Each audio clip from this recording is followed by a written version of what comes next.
الحمد للہ رب العالمین والعاقبۃ للمتقین والصلاة والسلام علی سید الانبیاء والمرسلین وعلی آلہ وصحبہ اجمعین اما بعد فاعوذ باللہ من الشیطان الرجیم بسم اللہ الرحمن الرحیم وَإِذْ أَخَذَ اللَّهُ مِيثَاقَ النَّبِيِّينَ لَمَا آتَيْتُكُم مِّن كِتَابٍ وَحِكْمَةٍ ثُمَّ جَاءَكُمْ رَسُولٌ مُصَدِّقٌ لِّمَا مَعَكُمْ لَتُؤْمِنُنَّ بِهِ وَلَتَنصُرُنَّهُ صدق اللَّهُ مَوْلَانَا الْعَلِيُّ الْعَظِيمُ وَصَدَقَ رَسُولُهُ النَّبِيُّ الْأَمِينُ وَنَحْنُ عَلَىٰ ذَلِكَ لمن الشاہدین والشاکرین والحمد للہ رب العالمین۔ میرے کرم فرماؤ مہربان اور اس خوبصورت اور بابرکت محفل میں مجھے یاد فرمانے کا، جن کے سرسہرہ مکرمی جناب مختار الرسول صاحب دامت برکاتہم العالیہ، اور اس محفل کو سجانے والے، سنوارنے والے، بنانے والے میرے محترم مولانا حامد اللہ صاحب دامت برکاتہم العالیہ، اور فاضل جلیل عالم نبیل حضرت علامہ مولانا انعام اللہ صاحب دامت برکاتہم العالیہ، اور ماشاءاللہ پنڈ دادن خان سے آ کر یہاں اپنی محبتوں اور رفاقتوں کا احساس دلانے والے محترم مولانا عبد الرحمن صاحب ضیاء دامت برکاتہم العالیہ، اور اس جامع مسجد کھجور والی کی انتظامیہ کے عہدیداران و اراکین، اور ذی وقار و ذی احتشام علماء کرام، اور ماشاءاللہ تنظیم السعید کے بھی یہاں دوست احباب تشریف لائے، اور تمام حاضرین محفل،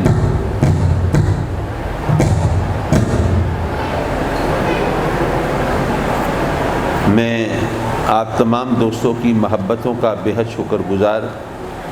یہاں اس علاقے میں میری غالباً پہلی حاضری ہے۔ ویسے تو لاہور کے حوالے سے سوچا جائے تو بیسیوں نہیں سینکڑوں حاضریاں ہو چکی، لیکن لاہور اتنا بڑا شہر ہے کہ اب اس کے ہر حصے کی حاضری کو علیحدہ سے گنا جانا چاہیے۔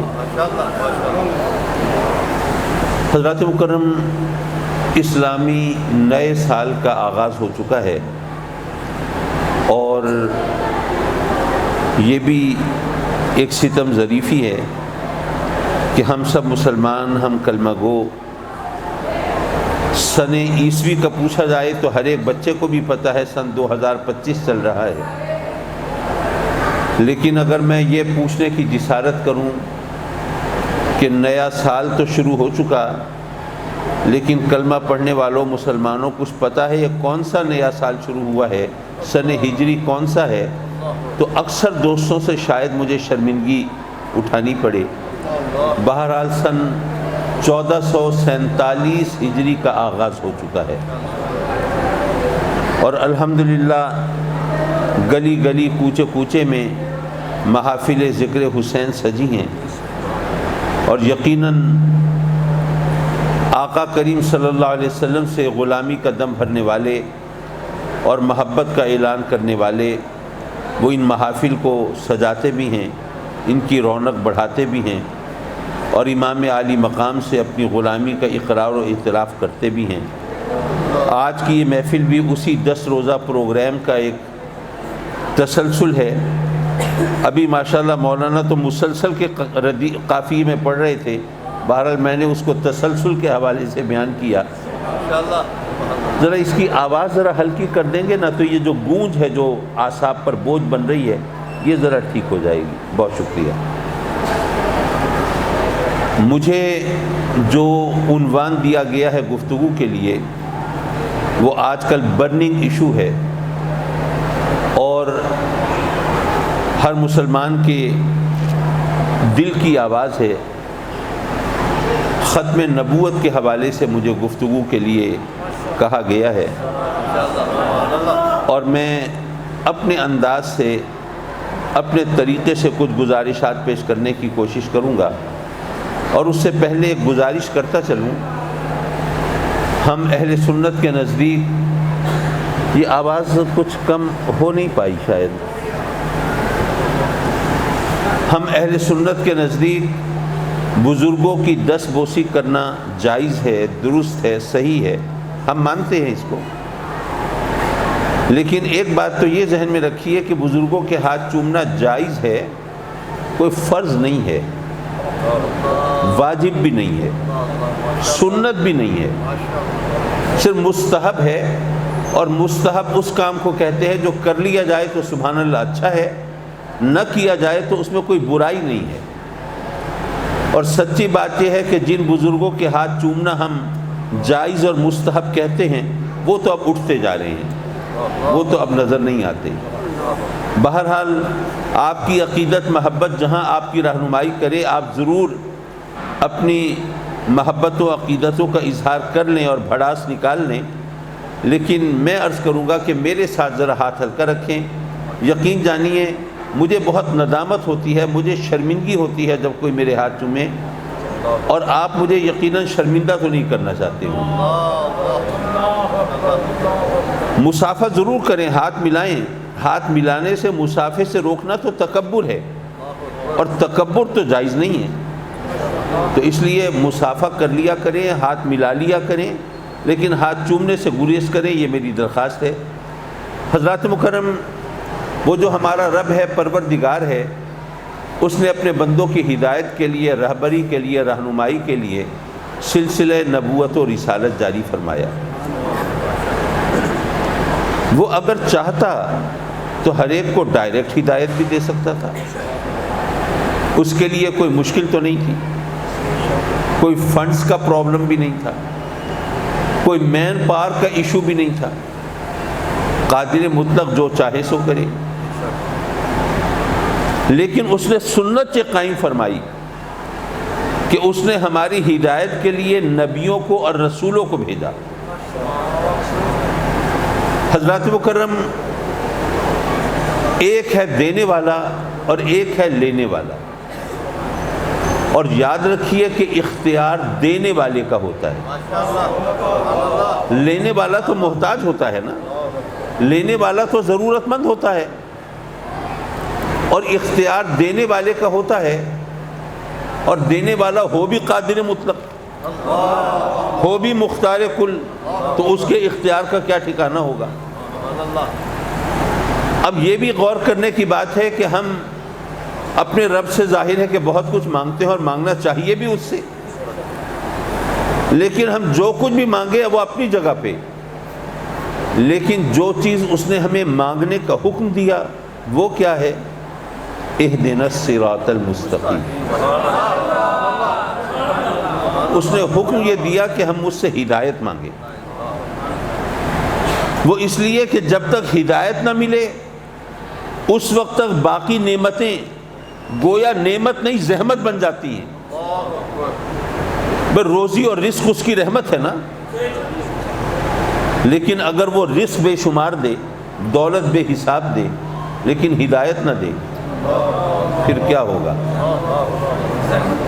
یہ روزی اور رزق یہ ہم گناہ کی راہوں میں خرچ کریں گے، اس کی نافرمانی میں، حکم دلی میں، یہ ہے اس کی رحمت، لیکن اسی رحمت سے ہم اس کا عذاب خریدیں گے۔ اس لیے اس نے فرمایا کہ اے میرے بندو، مجھ سے روزی رزق بعد میں مانگنا، پہلے مجھ سے ہدایت مانگو۔ ہم اس سے صحت مانگتے ہیں، جوانی مانگتے ہیں، شباب مانگتے ہیں، طاقت مانگتے ہیں۔ اب صحت، جوانی، شباب، طاقت یہ بھی تو اس کی نعمتیں ہیں، لیکن یہ صحت اور جوانی وہ عطا فرما دے لیکن ہدایت نہ دے، پھر کیا ہوگا؟ یہ صحت اور جوانی بھی ہم گناہ کی راہوں پہ لٹائیں گے۔ اپنی جوانی، اپنے شباب، اپنی طاقت کے نشے پہ بسا اوقات لوگ خدا کو بھی للکارنے لگتے ہیں۔ تو اس لیے یہ یاد رکھیے کہ اصل چیز ہدایت ہے، اور جو اصل چیز ہے جو اس نے مانگنے کا حکم دیا ہے وہ بھی اس نے ہمیں ڈائریکٹ نہیں دی، بلکہ اس کے لیے نبیوں کو بھیجا، رسولوں کو بھیجا، حالانکہ وہ قادر مطلق ہے۔ اب یہاں پر میں ایک جملہ بولتا ہوں، ویسے جملے بازی میری عادت نہیں ہے، لیکن یہ ایک جملہ اس یقین کے ساتھ بول رہا ہوں کہ اگر اسے آپ ذہن نشین کر لیں اور اپنا لیں تو بہت سی الجھنوں سے بچ جائیں گے۔ ذرا سوچئے، وہ قادر ہے، وہ اپنی تمام تر قدرت و اختیار کے باوجود ہمیں ڈائریکٹ دیتا نہیں، تو ہم عاجز اور مجبور ہو کر ڈائریکٹ لے کیسے سکتے ہیں؟ وہ قادر ہو کے ڈائریکٹ دیتا نہیں تو ہم عاجز ہو کے ڈائریکٹ لے کیسے سکتے ہیں؟ بہرحال اس نے نبی بھیجے ہماری ہدایت کے لیے۔ اب نبی آئے، اب ہمیں کیسے پتہ چلے کہ یہ جو نبی ہے یہ واقعی اللہ کا سچا نبی ہے؟ وہ اس لیے کہ اگر فاران کی چوٹیوں سے میرے آقا کریم صلی اللہ علیہ وسلم کی صدا آتی ہے میں اللہ کا نبی، تو ادھر قادیان کے جنگلوں میں بھی کوئی بول رہا ہے میں بھی نبی۔ اب کیسے پہچانے، کیسے پتہ چلے کہ یہ تو سچا نبی ہے، ان کی غلامی کرنی ہے، ان کا فرمان ماننا ہے، ان کے احکام کی تعمیل کرنی ہے، ان کا کلمہ پڑھنا ہے، اور یہ جھوٹا نبی ہے، اس پہ لعنت بھیجنی ہے؟ کیسے پتہ چلے؟ ہمارے پاس وہ کیا یارڈ سٹک ہے، کیا پیمانہ ہے؟ تو یہ خانہ بھی ہمارے مذہب نے خالی نہیں چھوڑا، بلکہ ہمیں بتایا کہ یاد رکھو جو سچا نبی ہے وہ معجزہ دکھائے گا، جھوٹا نبی کبھی معجزہ نہیں دکھا سکتا۔ یہ اصول میں بات شامل ہے، وہ اس لیے کہ اگر جھوٹا نبی بھی معجزہ دکھا سکے تو پھر سچے اور جھوٹے نبی میں تمیز کیسے ہوگی؟ اچھا، معجزہ نبی کی پہچان کیوں ہے، یہ بات بھی سمجھنے کی ہے۔ دیکھیے، نبی پر ایمان لانا ہر شخص کے لیے ضروری ہے نا۔ بھئی کسی کو یہ جملہ، یہ لفظ پہلے مشکل سمجھا جاتا تھا، لیکن اب میرا خیال ہے سب اس کا مطلب سمجھتے ہیں۔ بھئی کسی کو استثناء تو حاصل نہیں ہے نا، سبھی پر لازم ہے کہ وہ نبی پر ایمان لائیں۔ جب نبی پر ایمان لانا ہر ایک کے لیے لازم ہے تو پھر نبی کی پہچان ایسی ہونی چاہیے کہ جو جس کے سامنے ہر ایک برابر ہو، تاکہ ہر ایک ایمان لا سکے۔ اگر نبی پر ایمان لانے کے لیے علم ضروری ہوتا تو وہ لوگ جو مکتب مدرسے کا رخ نہیں کر سکے، جو اس علاقے میں پیدا ہوئے جہاں علم کا چلن نہیں تھا، کوئی درسگاہ نہیں تھی، پڑھنے پڑھانے کا کوئی سلسلہ نہیں تھا، تو ان کے پاس تو ایک بہت ہی جاندار اعتراض ہوتا نا کہ مولا ہم کیا کرتے؟ اگر ہم ایسے علاقے میں پیدا ہوتے جہاں علم حاصل کرنے کی صورت ہوتی تو ہم بھی علم حاصل کر لیتے، تیرے نبی کے نام کا کلمہ پڑھ لیتے اور راندہ درگاہ ہونے سے بچ جاتے۔ مولا اس میں اب ہمارا قصور کیا ہے؟ لوگوں کے پاس ایکسکیوز تو ہوتا۔ اس لیے نبی کی پہچان ایسی ہونی چاہیے کہ جس کے سامنے عالم ہو یا جاہل دونوں برابر ہوں۔ اگر نبی کی پہچان ایسی ہو جس کو سمجھنے کے لیے زیادہ ذہانت چاہیے ہو تو ظاہر ہے کہ ذہانت دینا تو اس کا کام ہے نا۔ تو جس کو زیادہ ذہانت نہیں ملی، جو زیادہ عقل مند نہیں، زیادہ ذہین نہیں، زیادہ سمجھدار نہیں، تو اس کے پاس تو بڑا ویلڈ ایکسکیوز ہے، مولا مجھے ذہانت اتنی دے دیتا تو میں بھی ایمان لیا تھا، کلمہ پڑھ لیتا، اب تو نے مجھے اتنی عقل نہیں دی تو میرا قصور کیا ہے؟ تو نبی کی پہچان ایسی ہونی چاہیے کہ جس کے سامنے کوئی بڑا جینیس ہو، غضب کا ذہین ہو یا کن ذہن ہو، غبی ہو، کم فہم ہو، سب برابر ہوں۔ اب یہ بات بظاہر عجیب لگتی ہے، ایسی کیسی چیز ہو سکتی ہے کہ عالم اور جاہل دونوں برابر، ذہین اور کن ذہن سب برابر؟ تو میں عرض کروں گا یاد رکھیے وہ معجزہ ہے، معجزہ نہ عالم کی عقل میں آتا ہے نہ جاہل کی عقل میں آتا ہے، اس کے سامنے دونوں برابر ہیں۔ نہ وہ انتہائی ذہین اور جینیس کی عقل میں آتا ہے، نہ کن ذہن غبی اور کم فہم کی عقل میں آتا ہے، اس کے سامنے سب برابر ہیں۔ معجزہ نبی کی پہچان ہے۔ حضرات مکرم، اب معجزہ کسے کہتے ہیں؟ اب ہماری زبان میں لفظ استعمال تو ہوتا ہے، ہمیں اس کا مطلب بھی معلوم ہے۔ لیکن شرعی اصطلاحات کے حوالے سے ہم الفاظ کے گورکھ دھندے میں مفہوم اس طرح چھپا دیتے ہیں کہ اس کو کھوجنا مشکل ہو جاتا ہے۔ میری خواہش اور کوشش یہ ہوتی ہے کہ میں اپنی اوقات میں رہوں، یہ مشکل باتیں علماء کے لیے چھوڑ دوں، میں وہ آسان باتیں کہوں جو ہر ایک کے پلے پڑ جائیں۔ دیکھیے، معجزہ وہ چیز ہوتی ہے جس کے سامنے ہماری عقل عاجز ہو جائے، ہمیں ماننا پڑے، اس کے سامنے ہماری سوجھ بوجھ، ہماری فہم و فراست، ہماری عقل و دانش گھٹنے ٹیک دے، ہار مان لے، ہتھیار ڈال دے، ہمیں ماننا پڑے کہ یار یہ بات جو ہے نا، یہ عقل سے ماورا ہے، یہ ہماری سمجھ میں نہیں آتی، اس نے ہماری عقل کو عاجز کر کے رکھ دیا ہے، وہ معجزہ ہوتا ہے۔ حضرات مکرم، معجزہ نبی کی پہچان ہے، ہر نبی معجزے لے کے آیا۔ سیدنا سلیمان علیہ السلام کا تخت ہوا میں محو سفر، کوئی جیٹ انجن نہیں لگا ہوا اسے، ایرونوٹیکل انجینئرنگ کا کوئی وہ شاہکار نہیں ہے، لیکن وہ اڑ رہا ہے تو ظاہر معجزہ ہے۔ اس طرح بغیر کسی ایکوپمنٹ کے، بغیر کسی مشین کے وہ کوئی چیز اس طرح اڑ رہی ہو تو معجزہ تو ہے۔ سیدنا موسیٰ علیہ السلام نے اپنا عصا مبارک پتھر پہ مارا، پانی کے چشمے ابل پڑے۔ سیدنا عیسیٰ علیہ السلام نے تو مردوں کو زندہ کر کے دکھا دیا۔ ہر نبی معجزے لے کے آیا۔ حضرات مکرم، میرے آقا کریم صلی اللہ علیہ وسلم کے معجزوں کے بارے میں بھی آپ نے سنا، آپ نے پتھروں کو کلمہ بھی پڑھایا، جانوروں سے سجدے بھی کرائے، سورج کو الٹے پاؤں بھی پھرایا، چاند کے 2 ٹکڑے بھی کیے۔ لیکن علماء نے یہ فرمایا کہ آقا کریم صلی اللہ علیہ وسلم کا سب سے بڑا معجزہ قرآن ہے۔ اچھا، یہاں یہ بات آگے بڑھانے سے پہلے ایک بات اور کہتا چلوں جو عوامی دلچسپی کا سبب بھی ہے، معلومات میں اضافے کا باعث بھی ہے، اور ایمان کی باریکی کا پہلو بھی رکھتی ہے۔ میرے آقا کریم صلی اللہ علیہ وسلم جس علاقے میں تشریف فرما ہوئے، مکے میں مبعوث ہوئے، اور آپ کو پتا ہوگا کہ مکے میں بت پرستی ہوتی تھی، اور بت پرستی سے بڑھ کر خدا کے تصور کا مذاق کیا ہوگا؟ پھر آپ دیکھیے کہ ہم سب کو اللہ کا کرم، اللہ کا فضل چاہیے۔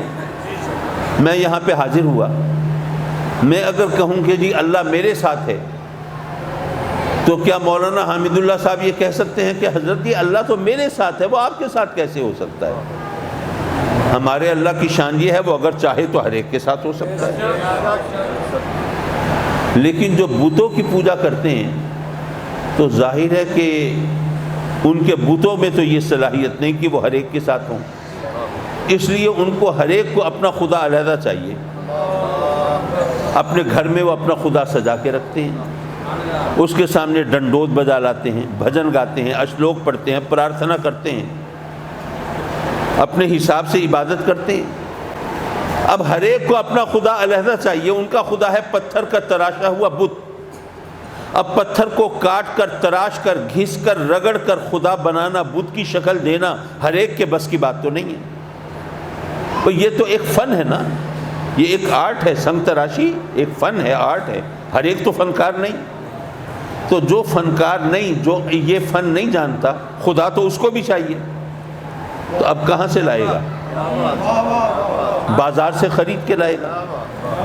تو خدا برائے فروخت ہو، کیا یہ مذاق نہیں ہے؟ بلکہ ایک قدم اور آگے بڑھا کے سوچئے، کوئی غریب آدمی ہے، سفید پوش شخص ہے، اس کے پلے زیادہ پیسے نہیں ہیں، اپنے لیے وہ بت خریدنے، خدا خریدنے بازار جاتا ہے، سنگ تراش کی بت فروش کی دکان پر پہنچتا ہے، ایک بڑے قیمتی پتھر کا بڑا خوبصورت ترشا ہوا بت اس کو دکھائی دیتا ہے، دل مچل جاتا ہے، مجھے تو یہی خدا چاہیے، لیکن جب قیمت پوچھتا ہے تو دل بیٹھ جاتا ہے، کہتا ہے نہیں بھائی یہ تو بہت مہنگا ہے، مجھے کوئی سستا خدا دے دو۔ مذاق ہے نا؟ حضرات مکرم یہاں پر ایک اور پہلو بھی ہے، وہ بھی بہت قابل توجہ ہے۔ دیکھیے وہ جو بتوں کی پوجا کرتے ہیں وہ اپنے خداؤں کو دیکھ کر ان کی عبادت کرتے ہیں۔ ان کے بت ان کی آنکھوں کے سامنے رکھے ہوتے ہیں نا، وہ ان کو دیکھتے ہیں، ان کے سامنے وہ اپنے حال دل کہتے ہیں، ضرورتوں کا بیان کرتے ہیں، اور جو کچھ بھی انہوں نے مانگنا ہے مانگتے ہیں۔ اور چونکہ بت ان کے خدا ان کی آنکھوں کے سامنے رکھے ہوتے ہیں، اور انسان کی ایک مجبوری یہ ہے، کمزوری یہ ہے کہ جتنا یقین اس کو آنکھوں دیکھی بات پہ ہوتا ہے اتنا سنی سنائی بات پہ تو نہیں ہوتا۔ تو اب ان کو یقین ہوتا ہے ان کے خدا ان کی آنکھوں کے سامنے ہیں، وہ ان کے سامنے رکھے ہوئے ہیں، وہ ان کی بات سن رہے ہیں، ان کی ضرورتیں پوری کریں گے، اور وہ ہلے ہوئے ہیں۔ باپ دادا کے زمانے سے ان کا یہی طریقہ ہے نا۔ اب ان لوگوں سے میرے آقا کریم کو منوانا یہ ہے کہ یہ جو دکھائی دیتے ہیں یہ کچھ نہیں، اور جو دکھائی نہیں دیتا وہی سب کچھ ہے۔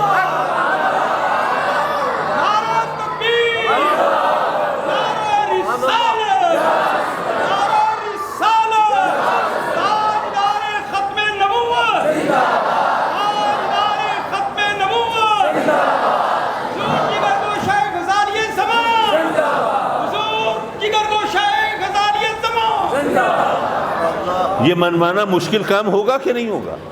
کیونکہ وہ تو آنکھوں دیکھے خداؤں کی عبادت کرنے کے عادی ہیں نا۔ اچھا صرف اتنا نہیں ہے بلکہ یہ اس میں ایک اور نزاکت بھی ہے۔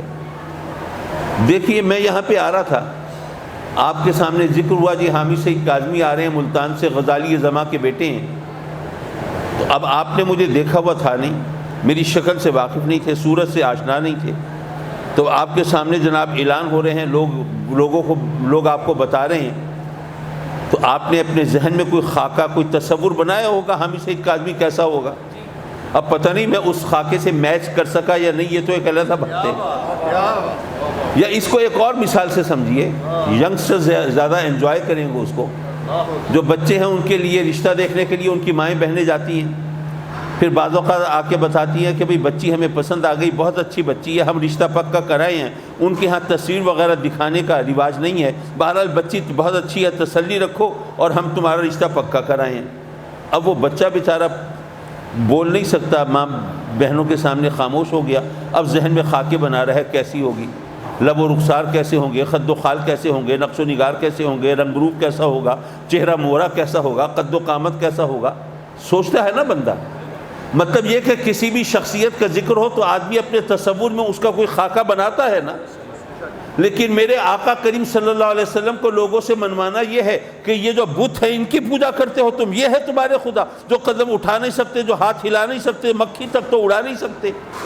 ارے خدا تو وہ ہے جو تمہیں دکھائی بھی نہیں دیتا اور تم سوچ بھی نہیں سکتے ہو کہ وہ کیسا ہے، تمہارے ذہن میں بھی نہیں آ سکتا وہ کیسا ہے۔ یہ منوانا کوئی آسان کام ہوگا؟ کیسے منوایا ہوگا؟ ذرا فکر کے اس سفر میں دو قدم ساتھ چلیں تو دیکھیں گے کہ میرے آقا کریم فرما رہے ہیں کہ اے لوگو، میں تمہارا خدا نہیں، میں معبود نہیں، میں مسجود نہیں، میں پوجا کے لائق نہیں، میں پرستش کے قابل نہیں، میں تو اس کا فرستادہ رسول ہوں، میں اس کا بھیجا ہوا نبی ہوں، میں اس کا عبد مقدس ہوں، اس کا پاک بندہ ہوں۔ اے لوگو میں خدا نہیں، لیکن اگر پتھر میرے نام کا کلمہ پڑھتے ہیں تو سوچو جس کا کلمہ میں پڑھتا ہوں اس کی شان کیا ہوگی۔ اے لوگو میں تو تمہارا معبود نہیں، عبادت کے لائق نہیں، لیکن ذرا سوچو اگر جانور میرے قدموں پہ سجدے کرتے ہیں تو جس کی بارگاہ میں میں سجدہ ریز ہوتا ہوں اس کا مقام کیا ہوگا۔ اے لوگو میں تو تمہارا خالق و مالک نہیں، لیکن اگر چاند میرے اشارے پہ دو ٹکڑے ہو جاتا ہے تو ذرا سوچو جس کے اشاروں پہ میں چلتا ہوں اس کی طاقت کا عالم کیا ہوگا۔ یارو تاریخ شاہد ہے، ماننے والوں نے پہلے مصطفیٰ کو مانا ہے، بعد میں خدا کو مانا ہے۔ معاف کیجئے اگر اس جملے کی میں وضاحت کرنے گیا تو میرا موضوع جس کی طرف میں ابھی قدم بقدم بڑھ رہا ہوں وہ دھرے کا دھرا رہ جائے گا۔ تو میں عرض کر رہا تھا کہ میرے آقا کریم صلی اللہ علیہ وسلم تشریف فرما ہوئے لوگوں کو انہوں نے معجزے دکھائے. اور یہاں ایک بات میں یہ کہہ رہا ہوں، ذرا اس پر خاص توجہ کا طلبگار ہوں. ویسے تو الحمدللہ مجھے اعتماد ہے، آپ سب کی نظریں میری طرف مرکوز ہیں اور میری بات آپ ہمتاً گوش ہو کر سماعت کر رہے ہیں، اور مجھے آپ کو جگانے کی ضرورت نہیں. آپ جاگتی آنکھوں اور کھلے دل اور کھلی باہوں سے میرا استقبال کر رہے ہیں.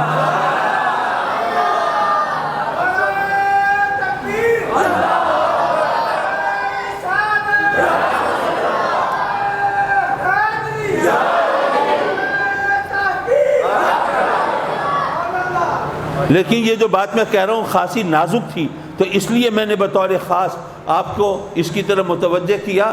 یاد رکھیے، جو بھی نبی آتا ہے ظاہر ہے کہ معجزہ دکھاتا ہے. اب یاد رکھیے، جو نبی جس علاقے، جس زمانے اور جس قوم کے لیے نبی بن کے آیا، میں پھر ریپیٹ کرتا ہوں، جو نبی جس علاقے، جس زمانے اور جس قوم کے لیے نبی بن کے آتا ہے، اس علاقے، اس زمانے اور اس قوم کے لوگ اس کے معجزوں کا اپنی آنکھوں سے مشاہدہ کرتے ہیں. اپنی آنکھوں سے مشاہدہ کرتے ہیں، دیکھتے ہیں. جن کے نصیب میں ایمان ہوتا ہے کلمہ پڑھ لیتے ہیں، اور جن کے دلوں پہ مہریں لگی رہتی ہیں اسی طرح راندہ درگاہ رہ جاتے ہیں. اگر یہ بات آپ سمجھ گئے تو اب ذرا ہم فکر کے سفر پہ چل رہے ہیں. میرے آقا کریم صلی اللہ علیہ وسلم کے اتنے بے شمار معجزے، اور علماء نے فرمایا کہ میرے آقا کریم کا سب سے بڑا معجزہ قرآن ہے. اچھا، میں تھوڑا اگر مگر چوں چرا سوال جواب کے پھیرے میں رہنے والا، وہ ذہن بھی ایسا جو ہر چیز کی قرید میں لگا رہتا ہے، جستجو میں سوچنے لگا کہ یہ عجیب بات ہے کہ ہم مسلمان ہیں، ہم کلمہ گو ہیں، ہمارا ایمان ہے کہ قرآن معجزہ ہے، ہم مانتے ہیں. لیکن قرآن کا معجزہ ہونا ہم تو مانتے ہیں، کسی دوسرے سے منوانا پڑے تو پھر مشکل ہو جاتی ہے. دلیلیں دینی پڑتی ہیں، ثبوت پیش کرنے پڑتے ہیں، بحث مباحثے سے گزرنا پڑتا ہے. تو کیا زیادہ بہتر یہ نہ ہوتا کہ ہم یہ کہتے کہ آقا کریم کا سب سے بڑا معجزہ ہے چاند کے 2 ٹکڑے کرنا؟ ظاہر ہے اس کے لیے کسی دلیل کی ضرورت تو نہیں تھی. اگر ہم کہتے آقا کریم صلی اللہ علیہ وسلم کا سب سے بڑا معجزہ ہے سورج کو الٹے پاؤں پھرانا، تو ظاہر ہے کہ اس کے لیے کوئی دلیل، کوئی ثبوت، کوئی چیز نہیں چاہیے تھی. تو آخر تمام باقی معجزوں کو چھوڑ کر قرآن کو سب سے بڑا معجزہ قرار دینا، اس میں حکمت کیا ہے؟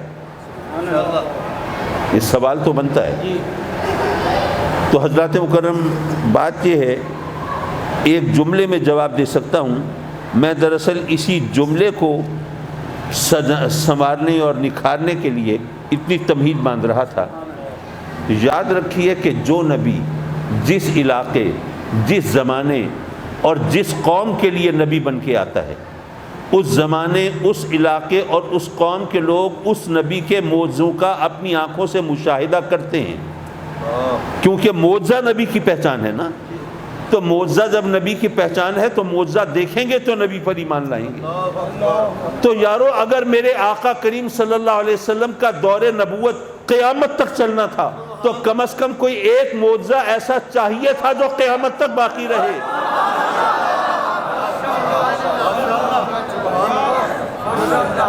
بے شک پتھروں نے کلمہ پڑھا لیکن ہم نے نہیں سنا. بے شک پانی آپ کی مقدس انگلیوں سے جاری ہوا لیکن ہم نے نہیں پیا. بے شک درخت آپ کے بلاوے پر جڑوں سمیت گھسٹتے ہوئے حاضر خدمت ہوئے لیکن ہمارے مشاہدے میں نہیں آئے. بے شک چاند کے 2 ٹکڑے ہوئے لیکن ہماری نظر سے نہیں گزرے. بے شک سورج الٹے پاؤں پھرا لیکن اس کا مشاہدہ بھی ہم نے نہیں کیا. یہ تمام معجزے تھے، سب مانتے ہیں، ہمارا ایمان ہے، لیکن ہمارے دیکھے بھالے نہیں. لیکن اگر میرے آقا کریم کا دور نبوت قیامت تک چلنا ہے تو یارو معجزہ نبی کی پہچان ہوتا ہے نا. تو کوئی ایک معجزہ کم از کم ایسا چاہیے تھا جو قیامت تک باقی رہے. تو آج اگر کوئی ہم سے پوچھتا ہے تو ہم اسے قرآن دکھا دیں گے.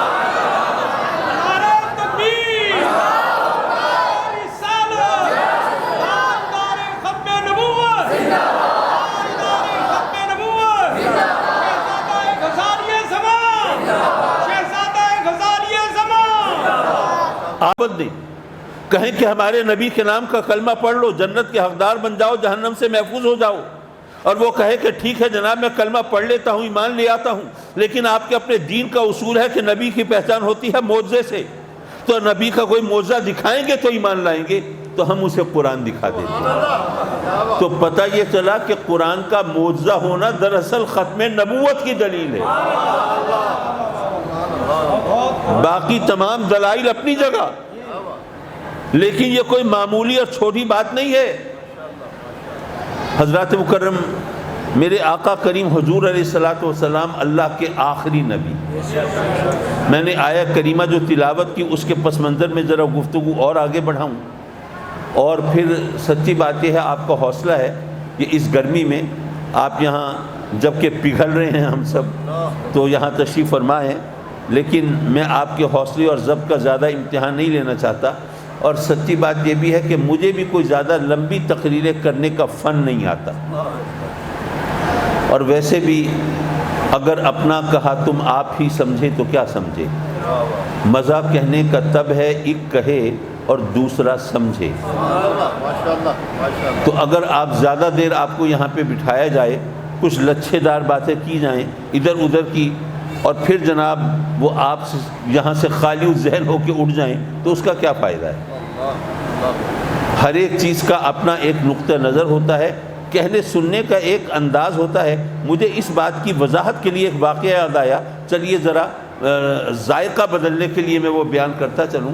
ایسا ہوا ایک ریڈیو پر ایک لائیو پروگرام آ رہا تھا، لائیو پروگرامز ٹی وی پر ہوں ریڈیو پر ہوں تو آپ کو پتہ ہے اس میں کالرز کال کرتے ہیں، کوئی فرمائشیں کرتے ہیں، کوئی نغمہ، کوئی گیت سننے کی، کوئی لطیفہ سننے یا سنانے کی، کوئی کہتا ہے جی میں ایک شعر سنانا چاہتا ہوں، یہ ہے وہ ہے، اس طرح آپ جانتے ہوں گے تمام چیزیں چلتی ہیں۔ تو وہ بڑا مقبول پروگرام تھا، لوگ بہت زیادہ سنتے تھے، اور اس کے جو ریٹنگ تھی وہ بھی بہت ہائی تھی۔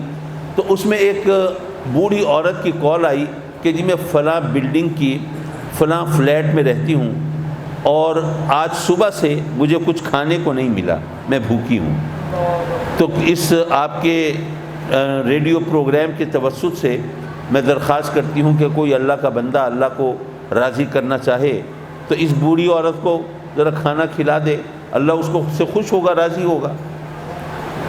اچھا، ایک ایسا شخص جو سرے سے خدا کا منکر تھا وہ سن رہا تھا پروگرام، اس نے سوچا کہ اس کو اپنے مقصد کے لیے استعمال کیا جا سکتا ہے۔ اس نے فوراً گاڑی کی چابی اٹھائی، ساتھ جو مارکیٹ تھی وہاں گیا، وہاں سے کچھ راشن کھانے پینے کی چیزیں لیں، اور وہ لے کے وہ اس بوڑھی عورت نے جو ایڈریس بتایا تھا اس بلڈنگ میں پہنچا۔ وہ بلڈنگ کا جو نگران تھا اس سے پوچھا کہ یہ فلاں فلیٹ میں کون رہتا ہے؟ اس نے کہا جی اس فلیٹ میں تو ایک بوڑھی عورت رہتی ہے۔ اس نے کہا اچھا ایسا کرو کہ یہ جو راشن ہے یہ لے جاؤ اس فلیٹ میں، اس بوڑھی عورت کو دو، اور وہ پوچھے کہ بھئی کس نے بھیجا ہے تو اس سے کہنا کہ یہ شیطان نے بھیجا ہے، اور پھر وہ جو بھی جواب دے تو یہ فون نمبر ہے ریڈیو کا، وہاں پہ آن لائیو پروگرام چل رہا ہے آن ایئر، تو اس نمبر پہ فون کر کے یہ بتا دینا کہ بھئی یہاں پہ اس طرح پراشن آیا، اس عورت کو دیا اور بتایا کہ جی شیطان نے بھیجا ہے، اس نے یہ جواب دیا، تو پھر میرا مقصد حل ہو جائے گا۔ تو اس نے اپنے ذہن پہ سوچا تھا بھئی عورت کو تو بھوک مٹانے سے غرض ہے، وہ سوچے گی کہ بھئی شیطان نے بھیجا ہے تو کہے گی کہ اللہ کے ماننے والے وہ تو نہیں دے رہے، اب شیطان بھیج رہا ہے، میں اس کی شکر گزار، کوئی ایسا اس نے اپنے ذہن میں خیال کیا ہوگا۔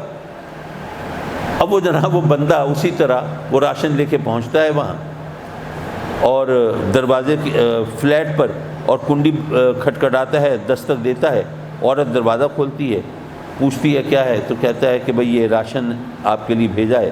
وہ دیکھتی ہے، ظاہر ہے صبح سے بھوکی ہے، پریشان، تو وہ دیکھ کے بہت خوش ہو جاتی ہے، اس سے فوراً وہ راشن وغیرہ لیتی ہے، کچن کی طرف چل پڑتی ہے، اپنے کھانے پینے کا سامان کرنے لگتی ہے، پیٹ بھرنے کا۔ اب وہ بندہ اس انتظار میں ہے بھئی کچھ پوچھے تو میں بتاؤں، اب اس نے پوچھا ہی نہیں، تو اس نے خود ہی کہا کہ تم پوچھو گے نہیں یہ کس نے بھیجا ہے؟ تو کہتی ہے کہ مجھے پوچھنے کی کیا غرض ہے، میں تو جانتی ہوں میرے اللہ نے کام لینا ہونا وہ شیطان سے بھی لے لیتا ہے۔ تو یہ تو سوچ کے زاویے ہوتے ہیں، آدمی کوئی کس طرح سوچ رہا ہے، کوئی کس طرح سوچ رہا ہے، نتیجہ کیا نکلتا ہے یہ اللہ بہتر جانتا ہے۔ بہرحال جو آیہ کریمہ تلاوت کی اس کے پس منظر میں ذرا آگے چلتے ہیں۔ وَإِذْ أَخَذَ اللَّهُ مِيثَاقَ النَّبِيِّينَ لَمَا آتَيْتُكُم مِّن كِتَابٍ وَحِكْمَةٍ۔ رب کائنات فرماتا ہے اے محبوب یاد ہے نا وہ وقت جب اللہ نے تمام نبیوں سے عہد لیا تھا، تمام انبیاء کو جمع کیا گیا، کوئی نبی باقی نہیں بچا، سب کو بلایا، اکٹھا کیا، ان سے کچھ قول و قرار ہوئے، عہد و پیمان ہوئے۔ فرمایا کہ اب میں جب تمہیں کتاب دے دوں، تمہیں حکمت دے دوں، مسند نبوت پر بٹھا دوں، ثم جاءکم رسول، اور پھر وہ رسول معظم تمہارے پاس آئے۔ ویسے تو اب آیت کا انداز بتا رہا ہے، لفظ ثم دلالت کر رہا ہے کہ تمام نبی آ چکے، تمام انبیاء کرام علیہم السلام اپنے دیے ہوئے وقت پر مبعوث ہو کر اپنی خدمات انجام دے چکے، ثم جاءکم رسول، اور پھر وہ رسول معظم آئے۔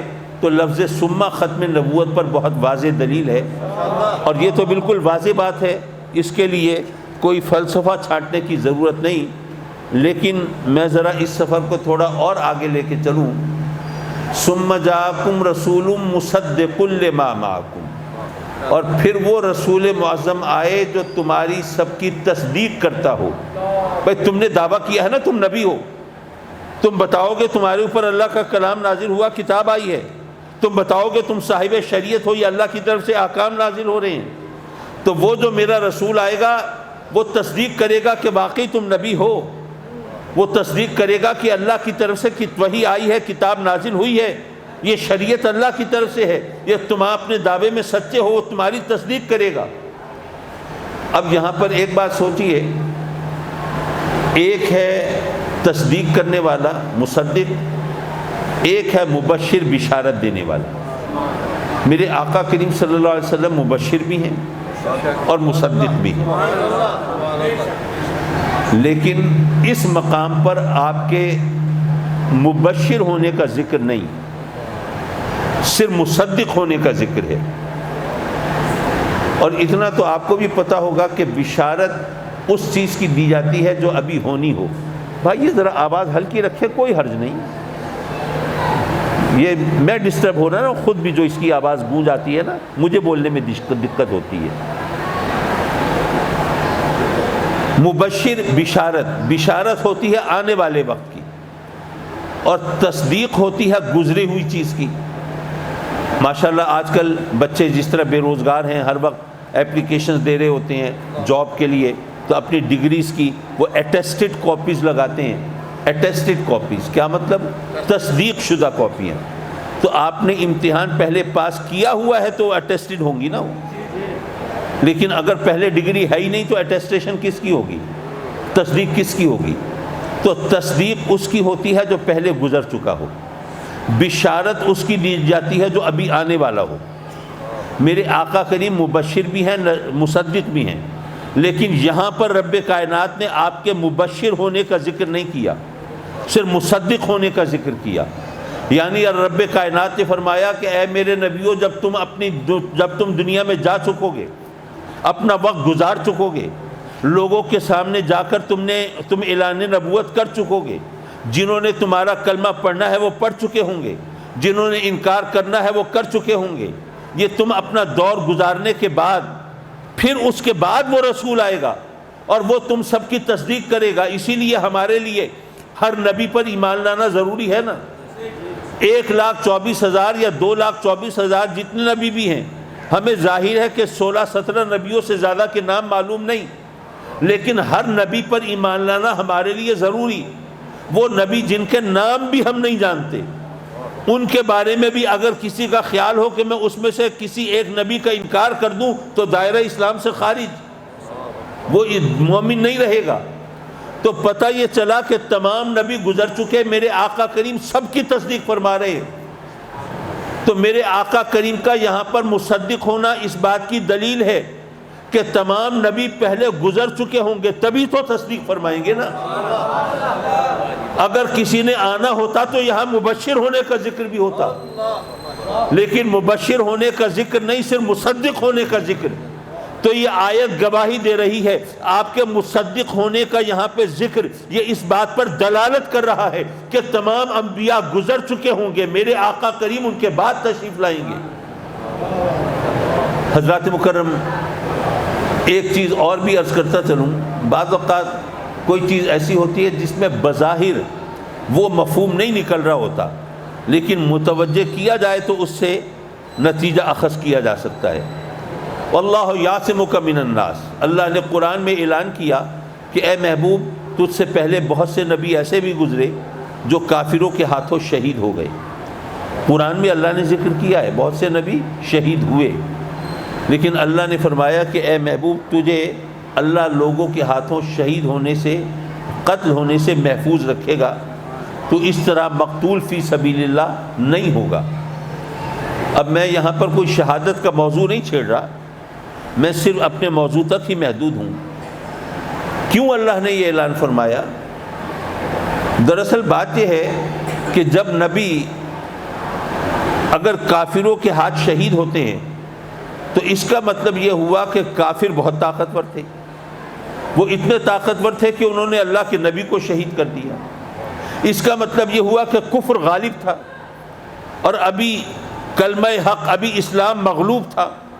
ایسے میں وہ دنیا سے وہ نبی شہادت کا جام نوش فرما کے رخصت ہو گئے۔ تو اس کا مطلب یہ ہوا کہ اب کوئی اور نبی آئے گا جو اسلام کو غلبہ دلائے گا، کیونکہ نبی غلبہ نہ دلائے اور غیر نبی غلبہ دلائے تو اس کا مطلب یہ ہوا کہ غیر نبی کو نبی پر فضیلت مل جائے، اور یہ تو ظاہر کفر ہے اگر کوئی یہ مانے۔ تو اس لیے اللہ نے فرمایا کہ اے محبوب پہلے نبی تشریف لائے، وہ شہید بھی ہوئے، لیکن شہادت کا مطلب یہ ہے کہ ابھی کافر غالب تھے، وہ زیادہ طاقتور تھے، ان کا سکہ جمع ہوا تھا اور ان کا طوطی بولتا تھا اور ان کا غلبہ تھا دنیا میں۔ تو اے محبوب پھر اسلام کو غالب کرنے کے لیے، کلمہ حق کو غلبہ دلانے کے لیے وہ پھر اور نبی کی ضرورت ہوتی تھی۔ اب جب تو آخری نبی ہے، اگر تو بھی شہید ہو تو اس کا مطلب یہ ہوگا کہ تیرے بعد کوئی اور نبی آئے گا اسلام کو غلبہ دلانے، لیکن اب تیرے آنے پر تو در نبوت بند ہو چکا، اب کوئی اور نبی نہیں آئے گا۔ تو اس لیے رب کائنات تجھے کافروں کے ہاتھوں قتل ہونے سے، شہید ہونے سے محفوظ رکھے گا، تاکہ جب تو دنیا سے پردہ فرمائے تو یہ پتہ ہو کہ اسلام غالب ہے، کفر مغلوب ہو رہا ہے۔ اور یہ جب غلبے کا سفر، یہ فتوحات کا سلسلہ اور یہ اسلام کی ترقی کا سفر جب یہ جاری رہے گا تو دنیا دیکھ لے گی کہ اب اسلام دنیا میں غالب ہو گیا، اب کسی اور نبی کی ضرورت نہیں، اب اللہ کا حکم نافذ ہو رہا ہے، اب شریعت غالب ہو رہی ہے۔ اب جناب بدلتے ہوئے حالات کے تحت بھی اب نئی شریعت نہیں چاہیے، نئے احکام نہیں چاہیے، ہاں اجتہاد کا راستہ کھل جاتا ہے۔ جن کو اللہ نے یہ توفیق بخشی ہے، جن کو یہ علم، یہ فضل، یہ زہد، یہ تقوی اور یہ بے غرضی عطا فرمائی کہ وہ اپنی خواہشات کی خاطر نہیں بلکہ اللہ رسول کی رضا کی خاطر قرآن و حدیث میں اجتہاد کرے اور مسائل کا استخراج و استنباط کرے، تو پھر جب وہ سامنے آئیں گے تو پتہ چلے گا ہر آنے والے مسئلے کا حل اسلام کے دامن میں لوگوں کو مل جایا کرے گا۔ کسی نئی شریعت کی ضرورت نہیں ہوگی، کسی نئے نبی کی حاجت نہیں ہوگی۔ حضرات مکرم، اب ایک سوال یہ رہ گیا کہ اب اللہ نے انبیاء کو بھیجا ہماری ہدایت کے لیے، اب میرے آقا کریم صلی اللہ علیہ وسلم کی تشریف آوری کے بعد اب در نبوت بند ہو گیا، تو کیا اب لوگوں کو ہدایت نہیں چاہیے؟ ہدایت تو اب بھی چاہیے، تو اب ان کو ہدایت کیسے ملے گی اور کہاں ملے گی؟ تو اس مسئلے کا حل بھی ہمیں بتا دیا گیا اور ہمیں جتا دیا گیا کہ یاد رکھو اب ہدایت ملے گی اولیاء اور علماء کے ذریعے، اولیاء اور علماء کے ذریعے۔ یہی وجہ ہے کہ جو اولیاء ہیں وہ علماء کے شاگرد ہوتے ہیں اور جو علماء ہیں وہ اولیاء کے مرید ہوتے ہیں۔ یہ جماعتیں مل کے چلتی ہیں تو امت کے لیے، بنی نوع انسان کے لیے ہدایت کا راستہ کھلتا ہے۔ حضرات مکرم، اسلام کی صداقت اور سچائی یہ تو اتنے مختلف طریقوں سے ثابت ہوتی ہے کہ ہم پتہ نہیں کیوں ان چیزوں کو فراموش کر دیتے ہیں؟ شاید اس لیے کہ ہم نے اسلام کو اس طرح اپنایا نہیں ہے۔ دیکھیے، میں اپنی گفتگو کے اختتامی لمحات میں ہوں۔ ہمارے دین اور ہمارے مذہب نے جو ہمیں تعلیم دی ہے اس کو ذرا نچوڑ آپ کے سامنے پیش کر کے نصیحت کی صورت میں پھر میں آپ سے اجازت چاہوں گا۔ میں اگر آپ سے پوچھوں کہ ایک اچھا مسلمان کون ہے تو آپ بتائیں گے کہ ایک اچھا مسلمان وہ ہوگا جو نماز پڑھتا ہو، جو حلال حرام کا خیال رکھتا ہو، جو شریعت کا پابند ہو، جو آقا کریم صلی اللہ علیہ وسلم کی سنت پر عمل پیرا ہوتا ہو، جو حلال و حرام کی حدود و قیود کو پامال نہ کرتا ہو، جو اللہ رسول کے احکام کو مانتا ہو، بھائی وہ ہوگا ایک اچھا مسلمان۔ چلیے ٹھیک ہے، بات سمجھ میں آتی ہے۔ اب اگر میں آپ سے پوچھوں کہ ذرا یہ بتائیے ایک اچھا انسان کون ہے، تو آپ کہیں گے بھئی ایک اچھا انسان وہ ہے جو سچ بولتا ہو، جو لوگوں کو دھوکہ نہ دیتا ہو، ظلم نہ کرتا ہو، جو رحم دل ہو، جو سخی ہو، جو بہادر ہو، وہ ایک اچھا انسان ہوگا۔ بات تو ٹھیک ہے، لیکن اب بتائیے کہ جو اچھے انسان کی جو کوالٹیز آپ نے بتائی کہ وہ سچ بولتا ہو، جھوٹ نہ بولتا ہو، وہ رحم دل ہو، وہ سنگ دل نہ ہو، وہ سخی ہو، وہ کنجوس نہ ہو، وہ عدل کرتا ہو، وہ ظلم پسند نہ کرتا ہو، وہ بہادر ہو، وہ بزدل نہ ہو، کم ہمت اور بے حوصلہ نہ ہو، یہ جتنی بھی خصوصیات آپ نے بیان کی ایک اچھے انسان کی، اگر ان خصوصیات کو، ان کوالٹیز کو اگر مائنس کر دیا جائے تو اس کی روشنی میں کوئی اچھا مسلمان آپ دیکھ سکتے ہیں؟ میں ایک سلوگن دے رہا ہوں، ایک نعرہ دے رہا ہوں، لوگ دوستوں سے درخواست کر رہا ہوں کہ اس بات کو عام کریں۔ یاد رکھیے، ایک اچھا مسلمان ہو ہی نہیں سکتا جب تک کہ وہ پہلے ایک اچھا انسان نہ ہو۔ ایک اچھا مسلمان ہو ہی نہیں سکتا جب تک کہ وہ پہلے ایک اچھا انسان نہ ہو۔ اور یہاں پر اگر لا کر میں اسے عشرہ محرم کے حوالے سے شہادت کے موضوع سے جوڑ دوں تو میرا خیال ہے کہ اتنا غلط بھی نہیں ہوگا۔ بھئی محافل ذکر حسین گلی کوچوں میں سجتی ہیں۔ آپ نے وہ شعر تو بہت سنا ہوگا، میں نے بھی بچپن میں سنا، بڑا عجیب لگا تھا اس وقت مجھے کہ ذرا انسان کو بیدار تو ہو لینے دو، ہر قوم پکارے گی ہمارا ہے حسین۔ میں سوچنے لگا یہ شاعر بھی اونچی اونچی چھوڑتے ہیں، ہر قوم پکارے گی ہمارا ہے حسین۔ کوئی سکھ کیوں کہنے لگا حسین ہمارا ہے؟ کوئی یہودی، کوئی نصرانی، کوئی مجوسی، کوئی ہندو کیوں کہنے لگا حسین ہمارا ہے؟ بھائی وہ ہمارے نبی کے نواسے ہیں، ہم ان کو مانتے ہیں، جنت کے نوجوانوں کے سردار ہیں، انہوں نے جو قربانی دی ہے، جو ایثار سے کام دیا ہے، وہ ہم جانتے اور مانتے ہیں، ہم کہیں کہ حسین ہمارا ہے، کوئی دوسرا کیوں کہنے لگا؟ لیکن جب اس کے مفہوم اور معنی کی تہ میں اترا تو جو کچھ سمجھا وہ میں آپ سے شیئر کر لوں۔ آپ جو محافل ذکر حسین سجاتے ہیں تو کس وجہ سے؟ کیا اس لیے کہ امام حسین بہت نمازی تھے؟ نمازی تو تھے، لیکن کیا محافل ذکر حسین سجانے کا سبب یہ ہے کہ وہ نمازی تھے، پرہیزگار تھے، عبادت گزار تھے، بہت نیک تھے، پارسا تھے، شریعت کے پابند تھے؟ کیا یہ وجوہ ہیں؟ اگر یہ وجوہ ہوتی تو بے شمار ایسے اور لوگ ہیں۔ بلکہ مزے کی بات یہ ہے کہ زہد و تقوی کے حوالے سے، عبادت و ریاضت کے حوالے سے تو بعض اوقات اللہ کے محبوب مقبول بندوں کی ایسی کہانیاں سامنے آتی ہیں جو انسان سنتا ہے تو حیران رہ جاتا ہے، کیا یہ ممکن ہے؟ سیدنا امام اعظم ابو حنیفہ رضی اللہ تعالیٰ عنہ کے بارے میں کتابوں میں لکھا ہے کہ آپ نے 40 برس تک عشاء کے وضو سے فجر کی نماز ادا فرمائی، لیکن امام حسین کے، امام حسن کے بارے میں تو ایسی کوئی روایت نہیں ہے۔ تو اس کا مطلب یہ ہوا کہ زہد، تقوی، عبادت، ریاضت کی بنیاد پر اگر بات ہو تو امت کے بے شمار دیگر اولیاء، اصفیاء، ازکیاء ایسے ہوں گے جن کے ایسے ایسے واقعات ہوں جو کہ اس طرح نظر نہیں آتے۔ ایسا ہے کہ نہیں ہے؟ تو پھر امام عالی مقام کی عظمت و شان کا اتنا چرچا کیوں ہوتا ہے؟ پتہ یہ چلا کہ وجہ یہ ہے ان کی عظمت، ان کے زہد، ان کے تقوی، ان کی عبادت، ان کی ریاضت، ان کی نمازوں، ان کے روزے دار ہونا، پرہیزگار ہونے کی وجہ سے نہیں، یہ اوصاف ہیں ان میں، لیکن ان کے گن اس لیے گائے جاتے ہیں کن خصوصیات کی وجہ سے؟ صبر کی وجہ سے، استقلال کی وجہ سے، ایثار، سرفروشی، جانثاری، ہمت، حوصلہ، یہ ان خصوصیات کی وجہ سے۔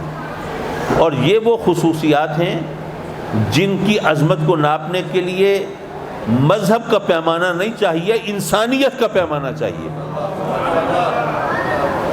مطلب یہ کہ صبر کو ہر ایک اچھا کہے گا، چاہے وہ مسلمان ہے یا نہیں ہے، بے صبر پن کو ہر ایک برا کہے گا، ایثار اور قربانی کو ہر ایک اچھا کہے گا، خود غرضی اور بے حسی کو ہر ایک برا کہے گا۔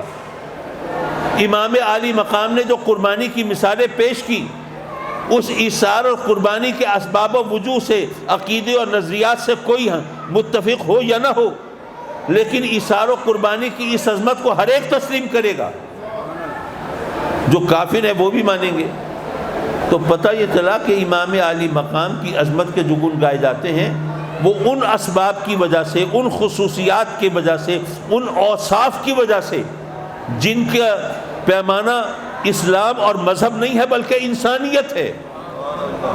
اس لیے شاعر نے کہا ذرا انسان کو بیدار تو ہو لینے دو، ذرا اسے حسین کی عظمت سے آگاہ تو ہو لینے دو، حسین کا صبر، ان کی استقامت، ان کا ایثار، ان کی سرفروشی، ان کی جانثاری، ذرا اس سے واقف تو ہو لینے دو، پھر ہر قوم پکارے گی ہمارا ہے حسین۔ تو اس لیے میری آپ سے بھی یہ گزارش ہے کہ ہم مسلمان یہ نہیں۔ اب آپ آئے اس مسجد میں نماز پڑھنے، آپ نے دیکھا مسجد نمازیوں سے بھری ہوئی ہے، لیکن اگلی صف میں ایک دو بندوں کی جگہ خالی ہے۔ اب آپ لوگوں میں راستہ بناتے ہوئے، ان کو چیرتے ہوئے، گردنیں پھلانگتے ہوئے آپ جناب آ کے اگلی صف میں آ کے بیٹھ گئے، تو اب کیا آپ کو اگلی صف میں نماز پڑھنے کا زیادہ ثواب ملے گا؟ نہیں۔ کیوں؟